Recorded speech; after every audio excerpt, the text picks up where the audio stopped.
Hello guys, this is Rajesh and you are watching Basics of Computer Science and our today's topic is what is ISP.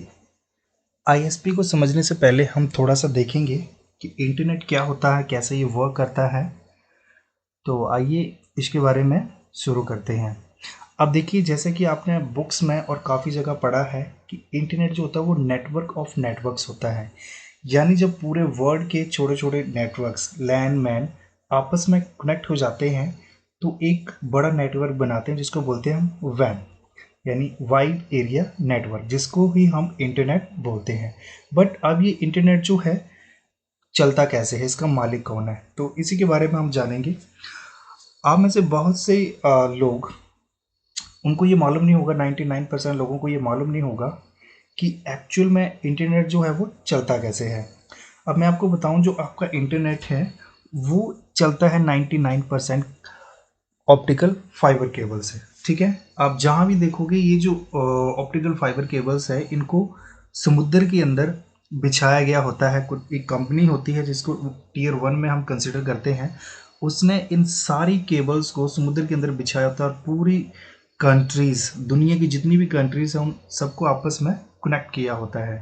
ठीक है, और मतलब उन countries में जितने भी कंप्यूटर है वो सारे इन केबल्स के साथ कनेक्टेड रहते हैं। इस तरह से ये केबल दिखती है समुद्रों के अंदर, और आपका मतलब सर का जितना बाल होता है उस साइज़ के ये छोटे छोटे तार होते हैं इनमें। और ये है, मतलब एक मैंने छोटा सा डायग्राम लिया है, इसमें ये जो आपको अलग अलग कलर के लाइनें दिख रही हैं, ब्लू, पिंक, रेड, ग्रीन और ब्लैक, ये सारी सबमरीन्स केबल हैं जिनको हम ऑप्टिकल फाइबर केबल्स बोलते हैं। और यही वो केबल्स हैं जिनके द्वारा आपका इंटरनेट चलता है। बेसिकली देखा जाए तो आपका जो इंटरनेट होता है वो फ्री ऑफ कॉस्ट होता है। फॉर एग्जाम्पल, सपोज आपके घर से लेके आपके ऑफिस तक 2 किलोमीटर का डिस्टेंस है और उसके बीच में आपको क्या करना है, एक केबल बिछा देनी है। ठीक है, और दो कंप्यूटर्स को आपस में कनेक्ट कर देना है। तो इसमें आपका कॉस्ट कितना लगा, सिर्फ उस केबल का और उस केबल की मेंटेनेंस का। और वो जो कंप्यूटर आपस में कनेक्टेड हो गए तो वो क्या हो गया, एक टाइप का इंटरनेट हो गया। तो इसी तरह से आपको जो इंटरनेट मिलता है वो 3 कंपनियों के द्वारा मिलता है। उसको हम डिवाइड करेंगे टीयर 1, टीयर 2 और टीयर 3 में। ठीक है, ये जो टीयर 1 कंपनी होती है, इनका काम होता है पूरी दुनिया में जितने भी कंट्रीज़ हैं उन सबको आपस में कनेक्टेड करना। और ये क्या करती हैं, इन ऑप्टिकल फाइबर केबल्स को समुद्रों के अंदर एक जाल बिछाया होता है। बड़ी सारी केबल्स इन्होंने समुद्रों के अंदर बिछाई होती है और सारी कंट्रीज़ के कंप्यूटर्स को आपस में कनेक्ट किया होता है। ठीक है, तो ये सारा काम जो होता है फ्री ऑफ कॉस्ट होता है। और इनमें जो चार्जेस पड़ते हैं इनके सेटअप के और उन केबल्स के, उन केबल के मेंटेनेंस के चार्जेस पड़ते हैं इनको सिर्फ, बाकी सारा काम जो है वो फ्री होता है। ठीक है, अब सेकेंडली बात आती है टीयर 2 की। अब टीयर 2 जो कंपनी है वो लोग क्या करते हैं, टीयर 1 से, मतलब ये सारे, क्योंकि उन्होंने तो वर्ल्ड को, टीयर 1 वाले जो भी कंपनीज हैं उन्होंने पूरी दुनिया को आपस में कनेक्ट किया होता है, और टीयर 2 वाले एक कंट्री के लिए काम करते हैं। तो ये क्या करते हैं, टीयर 1 से फैसिलिटीज़ लेते हैं और अपनी कंट्रीज़ में सर्विसेज, मतलब इंटरनेट सर्विस जो है प्रोवाइड करना शुरू कर देते हैं। ठीक है, और फिर आते हैं हमारे पास टीयर 3। तो टीयर 3 में क्या होता है कि हमारे सिटी में या लोकल जो एरिया होता है वहाँ पे ये अपनी सर्विसेज प्रोवाइड करना शुरू करते हैं। तो यहाँ पे बात आ जाती है कि what is ISP. ISP basically वो कंपनीज होती हैं जो आपको इंटरनेट प्रोवाइड करती हैं। ठीक है, तो इसके हम डेफिनेशन के बारे में चलते हैं आईएसपी। सबसे पहले हम हिंदी में देखेंगे, फिर हम देखेंगे इंग्लिश में। इंटरनेट सर्विस प्रोवाइडर और आईएसपी वो कंपनी है जो लोगों को इंटरनेट कनेक्शन प्रदान करती है। यानी आईएसपी सिंपली कंपनीज होती हैं जो हमें इंटरनेट प्रोवाइड करती है। अभी आप देखो, आप चाहे अपने फ़ोन से कनेक्ट करो या ब्रॉडबैंड से कनेक्ट करो इंटरनेट, तो आपने देखा होगा अगर आप फ़ोन से कनेक्ट कर रहे होंगे तो आपके पास जियो, एयरटेल या आइडिया का सिम होगा। ठीक है, तो वो आपके इंटरनेट सर्विस प्रोवाइडर हुए, क्योंकि उनकी सिम के द्वारा आप क्या कर रहे हो, अपना इंटरनेट चला रहे हो। ठीक है, तो नेक्स्ट हम देखते हैं आईएसपीज के माध्यम से हम अपने कंप्यूटर, मोबाइल फ़ोन और अन्य इंटरनेट सक्षम डिवाइस, आईओटी डिवाइसेस को इंटरनेट से कनेक्ट कर पाते हैं। और आईएसपीज ही हैं जिनके जरिए हम क्या करते हैं, अपने कंप्यूटर, मोबाइल फ़ोन और अन्य डिवाइसेस जो कि इंटरनेट का यूज़ करते हैं, उन सबको हम इंटरनेट से कनेक्ट कर पाते हैं। जो इंटरनेट का यूज़ करते हैं यूज़र्स, उनके लिए आईएसपी ना केवल मतलब इंटरनेट कनेक्शन प्रोवाइड करते हैं, बट और भी फैसिलिटीज़ प्रोवाइड करते हैं, लाइक ईमेल सेंड करना, वेब होस्टिंग, डोमेन रजिस्ट्रेशन या फिर कोई फाइल ट्रांसफ़र करना। ये सारी फैसिलिटीज़ भी आईएसपी प्रोवाइड करते हैं। ठीक है, हम इसको अब थोड़ा सा इंग्लिश में देखेंगे। So ISP stands for internet service provider and it is a company which provide internet service to its customer is called ISP। यानी ISP का फुल फॉर्म होता है इंटरनेट सर्विस प्रोवाइडर, और ये एक कंपनी है जो कि अपने यूज़र को इंटरनेट सर्विसेज प्रोवाइड करती है। फॉर एग्जांपल, ये कोई यूज़र है और ये है आपका इंटरनेट। अगर ये इंटरनेट को यूज़ करना चाहता है तो डायरेक्टली इसको यूज़ नहीं कर पाएगा। इसके लिए इसको पहले सब्सक्रिप्शन लेनी पड़ेगी इंटरनेट की, और वो प्रोवाइड करवाएगी कंपनी, जिसको हम बोलते हैं इंटरनेट सर्विस प्रोवाइडर।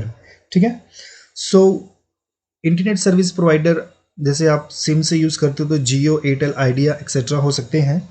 एक बार आपने सब्सक्रिप्शन ले लिया तो फिर जब भी आप कोई भी पेज ओपन करोगे या इंटरनेट के साथ आपने कनेक्ट होना होगा, तो आपके फ़ोन से जो रिक्वेस्ट है सबसे पहले जाएगी आपके आईएसपी को, और आईएसपी से आपकी रिक्वेस्ट जाती है इंटरनेट को। उसके बाद आप इंटरनेट को एक्सेस कर पाते हो। ठीक है, और आईएसपी जो है वो इंटरनेट सर्विस के अलावा वेब होस्टिंग, ईमेल और डोमेन रजिस्ट्रेशन और फाइल ट्रांसफ़र जैसी फैसिलिटीज़ भी प्रोवाइड करता है। ठीक है, इसका हम छोटा सा एग्जांपल देखेंगे। सपोज ये आपका कंप्यूटर है, यहाँ से आपको ओपन करना है वेबसाइट www.google.com। ठीक है, तो इसको आप डायरेक्टली ओपन नहीं कर पाओगे। इसके लिए आपको क्या करना पड़ेगा, पहले आईएसपी से कॉन्टैक्ट करना पड़ेगा। ठीक है, तो आपका जो जैसे ही आप ब्राउज़र पे ये google.com लिखते हो तो आपका रिक्वेस्ट सीधा जाता है आपके आईएसपी यानी इंटरनेट सर्विस प्रोवाइडर के पास जाता है। ठीक है, क्योंकि इंटरनेट सर्विस प्रोवाइडर एक्चुअली क्या करते हैं, आपके कंप्यूटर को एक यूनिक एड्रेस देते हैं जिसको हम बोलते हैं आईपी एड्रेस। ठीक है, और उसको यूनिकली आइडेंटिफाई करते हैं नेटवर्क के ऊपर आपके कंप्यूटर को, और आईएसपी मतलब जिस भी सर्वर को आप रिक्वेस्ट करोगे तो उसको वो बताता है कि ये जो डिवाइस है जिसका आईपी एड्रेस मान लो XYZ कुछ भी है, ये जो डिवाइस है जिसका आईपी एड्रेस इतना है, ये आपकी सर्विसेज लेना चाहता है। तो इस तरह से आपकी जो रिक्वेस्ट है वो फुलफिल होती है। ठीक है, तो हम बात कर रहे थे कि जैसे ही ब्राउज़र पे google.com लिखा आपने, तो आपके ब्राउज़र से रिक्वेस्ट जाती है आईएसपी को, आईएसपी से रिक्वेस्ट जाती है आपके google.com यानी गूगल का जो सर्वर है वहाँ पे, फिर वहाँ से रिक्वेस्ट एक्सेप्ट होती है आईएसपी, और आईएसपी से फिर से बैक आपके कंप्यूटर, और उसके बाद आपका कंप्यूटर जो है वो गूगल के साथ कम्युनिकेट करता है। ठीक है, तो देखो गाइस, अब आपके दिमाग में आ रहा होगा कि आप जो है आपका फ़ोन से इंटरनेट चलाते हो, यानी आप किसी भी तरह का केबल का यूज़ नहीं करते हैं।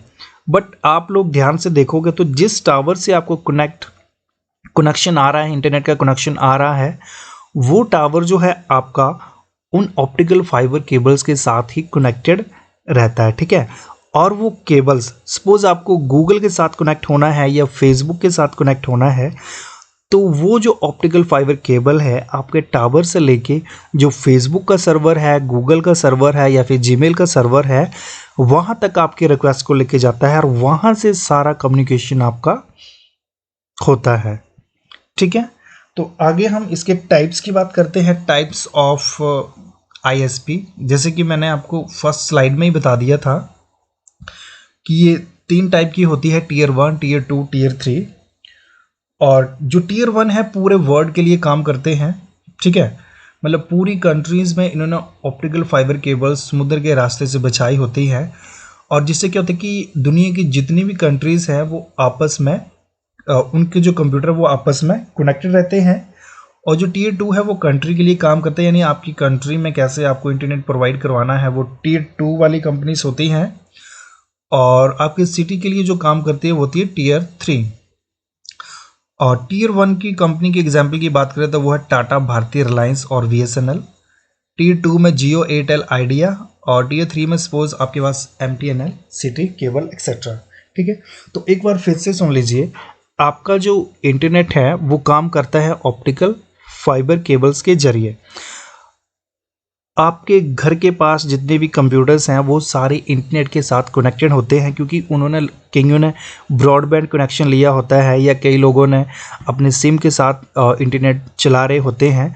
तो वो सारे टावर्स या केबल्स मतलब ऑप्टिकल फाइबर के साथ ही कनेक्टेड रहती हैं, और वो केबल्स आपके एरिया से होते हुए आपके सिटी से फिर आपके स्टेट डिस्ट्रिक्ट सब मतलब निकल के दुनिया के जितने भी कंप्यूटर है वहां तक पहुंचते हैं और आपस में कनेक्टेड रहती है। ठीक है, तो अब देखो जो टीयर 1 का काम होता है पूरी दुनिया के कंप्यूटर्स को आपस में कनेक्ट करना।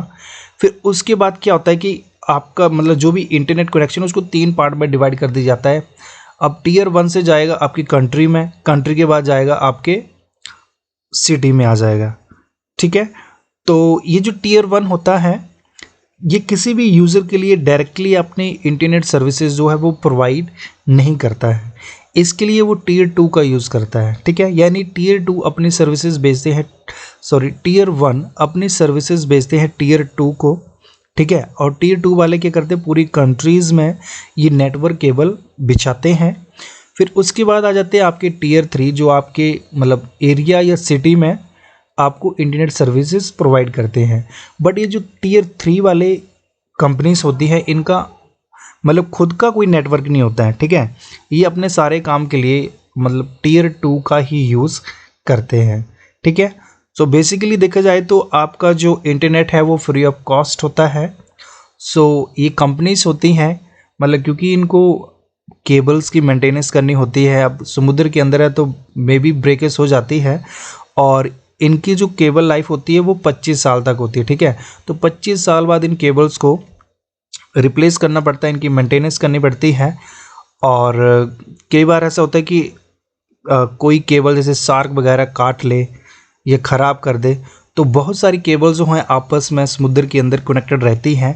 इस तरह से उनका जो डाटा है वो कभी भी लॉस नहीं होता है। ठीक है, तो सारे आपस में कनेक्टेड रहती हैं और डाटा को इजीली एक जगह से दूसरी जगह पे ट्रांसफ़र करती हैं। तो सो बेसिकली इंटरनेट क्या है, कोएक्सियल नहीं, जो ऑप्टिकल फाइबर केबल होता है उसका जाल है जो कि दुनिया के सारे कंप्यूटर्स को आपस में कनेक्टेड करता है। और ISP कंपनीज होती हैं जो कि हमें इंटरनेट सर्विसेज प्रोवाइड करती हैं, और ये 3 टाइप की होती है। टीयर 1 ये टीयर 2 को अपनी सर्विसेज देती हैं, फिर आती है टीयर 2 जो कंट्री के लिए काम करती है, और ये अपनी सर्विसेज जो हैं टीयर 3 के लिए भी देती है।